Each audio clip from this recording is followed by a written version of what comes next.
She wondered if Papa and her 2 baby brothers, who had been taken by whooping cough, were looking down on her. But that was childish, and at 17 years old she knew better.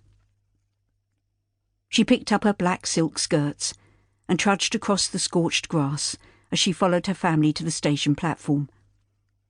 It was a fiery June day, and the ground beneath her feet was baked hard.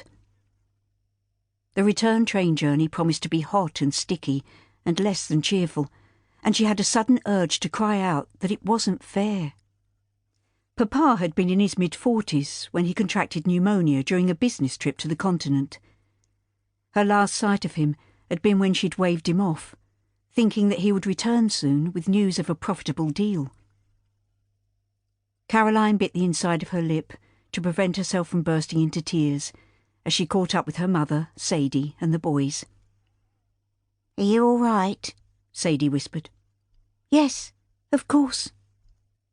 It was a lie, but Caroline held her head high as she took her mother's mittened hand in hers. "We'll be home soon, Mamma." "Home?" Esther's voice was harsh and thick with tears.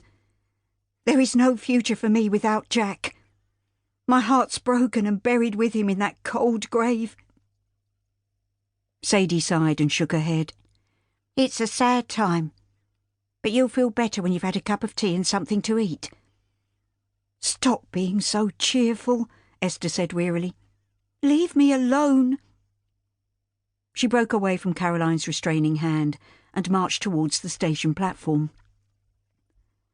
"When Mamma cries, it makes me sad too," Jimmy said, sniffing. "It's all right to cry, Jimmy." Max slapped his brother on the shoulder. "Just don't let them see you're sad when we go back to school." "Come on, boys," Sadie said briskly.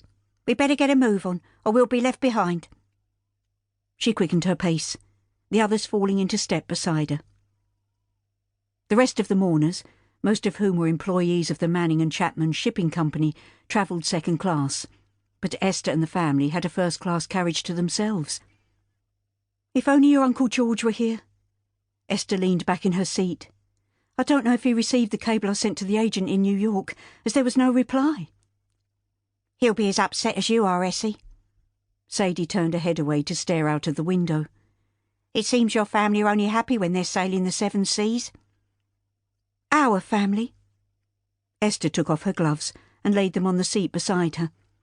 "How many times do I have to stress that you're as important to me as if we were related by blood?" "I know you believe that, Essie, but that doesn't make it true." Sadie shot her a sideways glance. "Jack wouldn't want you to wear yourself out with grief. He was a good man and you're a strong woman. You've seen hard times and you'll come through this as always." "Yes, but I'm allowed to mourn in my own way."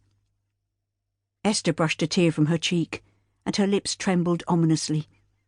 "Besides which, I thought that Alice might have taken the trouble to attend the funeral."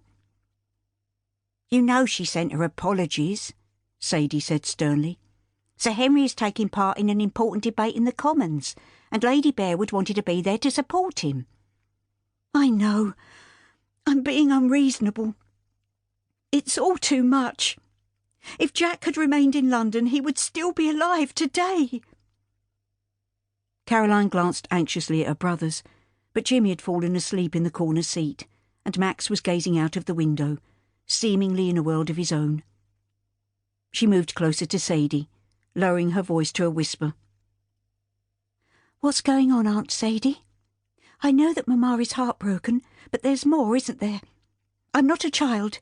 I need to know." Sadie inclined her head so that the brims of their black bonnets were almost touching. "It's business, Carrie. I don't know the ins and outs, but the loss of the Mary Louise was a blow, and between you and me, I don't think it was insured." "That was nearly a year ago," Caroline said, frowning. "That's right. All were lost as well as the cargo." "I'm grieving, but I'm not deaf." Esther folded back her veil. Even in her tear-stained and emotional state, she was still a handsome woman. At 39 she'd kept her figure, and her skin was smooth, with only a few laughter lines crinkling the corners of her hazel eyes, and the hint of silver in her dark hair did nothing to detract from her good looks.